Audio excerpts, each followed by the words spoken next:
Well, we're going to talk mistake marketing. As Britney Spears once sang, oops, I did it again. But that's not just the realm of pop stars, no.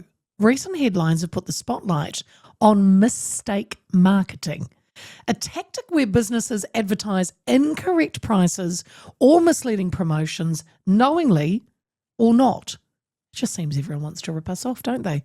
While these claims, though some claim that they are honest mistakes, experts warn that they not only deceive customers and distort market competition, but they can violate the Fair Trading Act. Most recently, it was handbag manufacturer Sabin, who sent an internal-only email to its wider customer database, including a discount code offering 30% off bags. Then it was the Breeze Balm, telling followers online that its marketing girly had made a mistake and enabled free shipping a day earlier. In December last year, New Zealand's competition regulator says it was filing criminal charges against Woolworths, supermarket back in, alleging that the supermarket giant and its Kiwi rival Pack and Save were misleading shoppers on promotional prices and specials. The legal consequences of misleading marketing is no joke. Take One New Zealand, formerly Vodafone, which was hit with a record $3.6 million fine for misleading broadband promotions. They advertised services that weren't actually available to many customers, essentially charging for something they just couldn't deliver properly. So these examples highlight an increasingly common trend of mistake marketing. And some shoppers are wondering how legitimate these mistakes really are.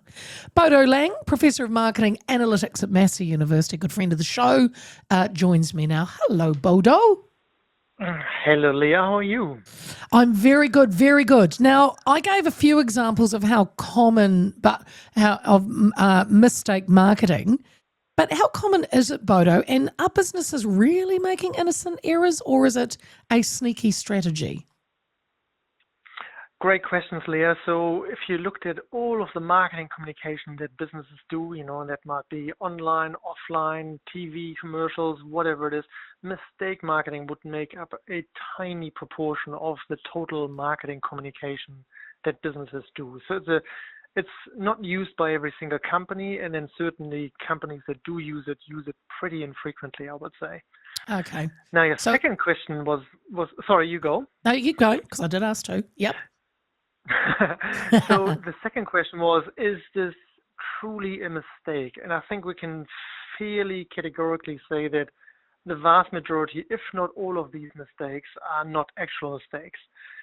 Sometimes companies do make mistakes, so they do make a wrong offer, their discount is too low or too high, or a link is wrong, and these things happen because despite multiple proofreaders, not everything is flawless. But when a company says this is a mistake, then clearly it would have been picked up in the proofreading process.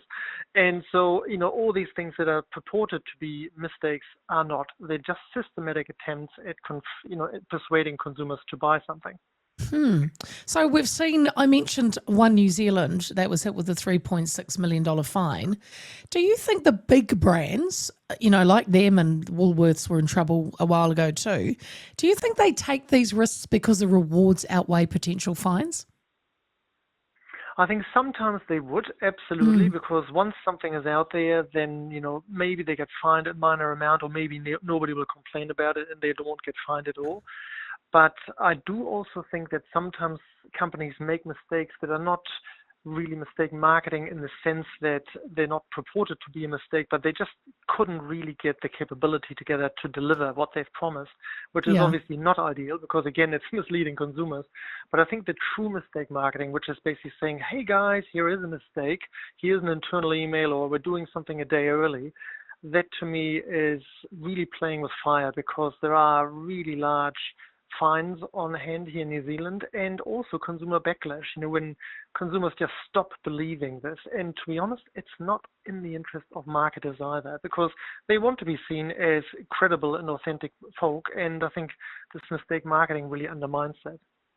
And I wonder too, Bodo, how many of us actually kind of spot a mistake, a marketing mistake? Because when I look at like Sabin, they sent an internal-only email to its wider customer database, that included a discount code offering 30% off bags.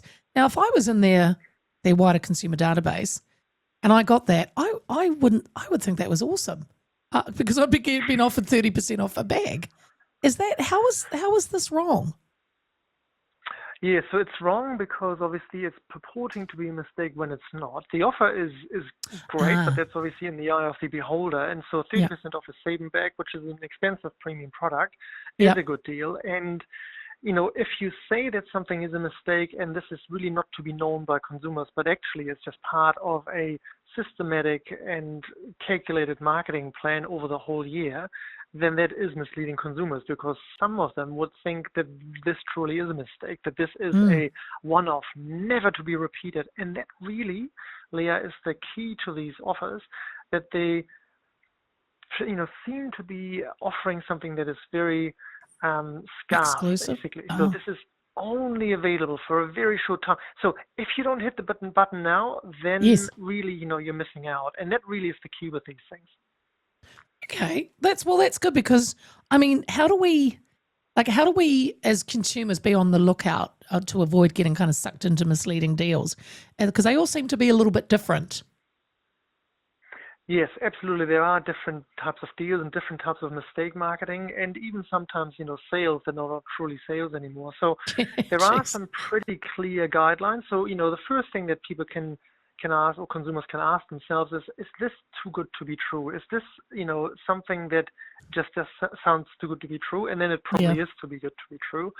There are obviously also formal mechanisms through which consumers can complain about these things or just help them investigate these. And so the Consumer Magazine is one, the Commerce Commission is another, the Financial Markets Authority could be one, or just, asking the company and saying, look, is this real? What exactly do you mean by this? So there are ways of interrogating these offers if they are seeming to be too good to be true.